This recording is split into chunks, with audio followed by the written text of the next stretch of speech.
அனைவருக்கும் வணக்கம். உனக்குள் இருக்கும் உன்னை நீ அறிந்தால் உலகை வெல்லும் வலிமை உனக்கு கிடைக்கும் என்று கூறி இன்றைய வகுப்பில் நாம் தொடர்ந்து பார்த்து கொண்டு வருகின்ற போக்சோ ஆக்ட் 2012 இந்த சாப்டர் 9 மிஸ்லீனியன்ஸ் பல வகைப்பட்டவர்கள அதில் கடைசி பிரிவு பார்க்க போகிறோம். இது 46.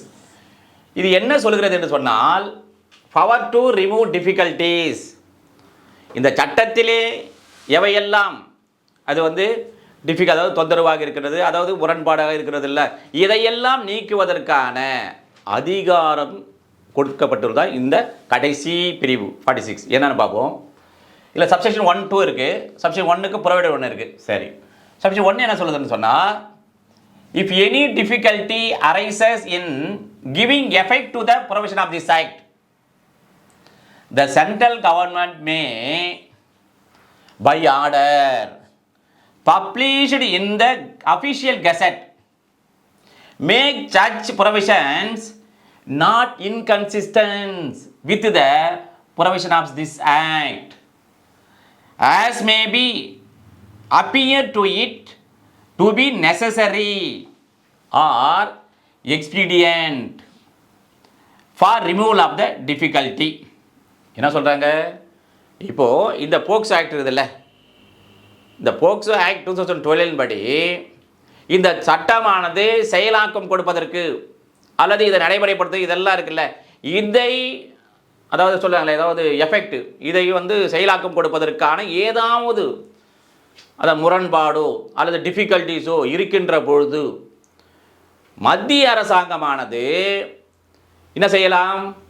ஒரு நோட்டிஃபிகேஷன் வாயிலாக பாருங்க, அதாவது இந்த நோட்டிஃபிகேஷன் வாயிலாக நோட்டிஃபிகேஷன் அதாவது பப்ளிஷ் இன் கெசட்ஸ், அரசு இதழில் என்ன பண்ணும், உன்னை வெளியிட்டு என்னவென்று, அதாவது இது உகந்தது, இந்த உத்தரவு தான் உகந்தது அல்லது இதுதான் தேவையானது என்று அந்த மத்திய அரசாங்கம் கருதுகின்றது.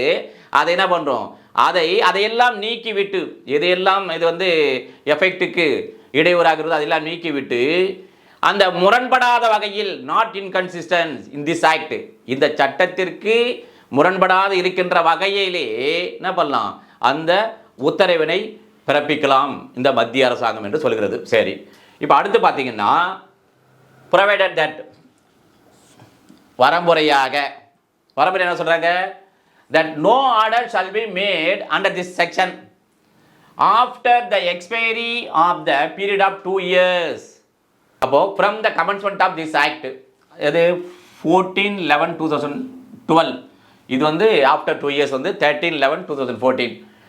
இதை படித்தா தான் உங்களுக்கு ஈஸியாக புரியும். அதாவது இந்த பிரிவானது ஒரு கேள்வி கேட்பாங்க, சார் இந்த 46 ஆஃப் போக்சோ ஆக்ட் 2012 எத்தனை ஆண்டுகள் இது செல்லும் அப்படி என்றால், இந்த பிரிவின்படி இந்த சட்டத்தின்படி 2 ஆண்டுகள் தான். அதாவது பார்த்தீங்கன்னா the stipulated period of 2 years would therefore come to an end on 13/11/2014 முடிஞ்ச போது, whereafter the section would become redundant, தேவையற்றது. அதன் பிறகு அந்த 2 வருஷம் கழிஞ்ச போனால் எப்போ அந்த தேதியில் 13/11/2014 இது தேவையற்றதாக ஆகிவிடும். அப்போ என்ன சொல்கிறாங்க இங்கே ப்ரொவைடரில், வரம்புறையாக இவ்வாறு இந்த சட்டத்தோடு முரண்படாத வகையில் இந்த மத்திய அரசாங்கம் இயற்றிய அந்த சட்டமானது இருக்கின்ற போது 2 ஆண்டுகள் கழித்த பிறகு இதில் ஏதாவது உத்தரவினை பிறப்பிக்க முடியுமா என்றால் பிறப்பிக்க முடியாது. அப்போ 2 ஆண்டுகள் வரை தான் என்ன பண்ணலாம், இந்த உத்தரவில் ஏதாவது சேஞ்சஸ் ஆர்டர் உத்தரவு பிறப்பிக்கலாம்.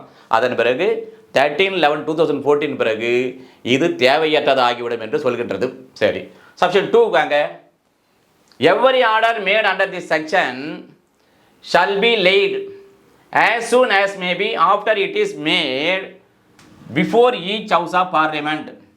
என்ன சொல்கிறாங்க, இந்த மாதிரி இப்போது நோட்டிஃபிகேஷன்லாம் முடிச்சாச்சு, ஒரு ஆர்டர்லாம் பாஸ் பண்ணுறாங்கன்னு சொன்னால், அவ்வாறு இந்த 2 அவைகளும் இருக்குல்ல, இந்த 2 அவைகளும் அவை இயற்றிய உடனுக்குடன் என்ன பண்ணும், 2 அவைகளிலும் ஒன்று பார்லிமெண்ட், ஏற்கனவே சொல்லியிருக்கோம் நம்ம, அதாவது மக்களால் நேரடியாக தேர்ந்தெடுக்கப்படுகின்ற மெம்பர் ஆஃப் பார்லிமெண்ட், நாடாளுமன்ற உறுப்பினர்கள்.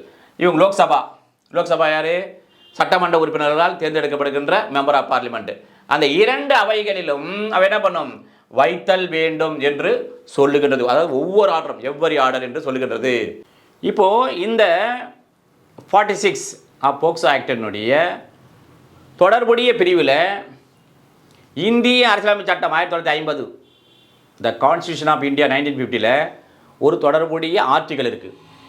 என்ன ஆர்டிகல் அது என்று சொன்னால், the constitution of India 1950 article 392 என்ன சொல்லுது? Power of the president to remove difficulties. இந்தியாவினுடைய ஜனாதிபதி அவர்களுக்கு இந்த மாதிரி டிஃபிகல்ட்டிகளை அகற்றுவதற்கான அதிகாரம் பற்றி சொல்லப்பட்டிருக்கின்றது. இப்போ ஆர்டிகல் 13 பார்த்தீங்கன்னா, laws inconsistent with or in derogation of the fundamental rights. Part 3 fundamental rights பார்த்துருக்கோம் 12 to 35. இது அதாவது முரண்பாடாகவோ அல்லது மதிப்பிழக்கவும் செய்தல் பற்றி கூறுகின்றது. எனவே இவ்வாறு படிக்கின்ற போது ஏதாவது ஒரு தொடர்புடைய பிரிவோ அல்லது என்னென்ன இருக்கிறது எந்தெந்த சட்டத்தில் என்பதை சேர்த்து படித்தால் நமக்கு இதை படிக்கின்ற போது இன்னொரு புதியதாக ஒரு ஆக்டில் அல்லது சட்டங்களிலே நாம் ஒரு பிரிவை கற்றுக்கொள்வதற்கு பேருதவியாக இருக்கும் என்று கூறி அடுத்த சந்திப்போம். நன்றி, வணக்கம்.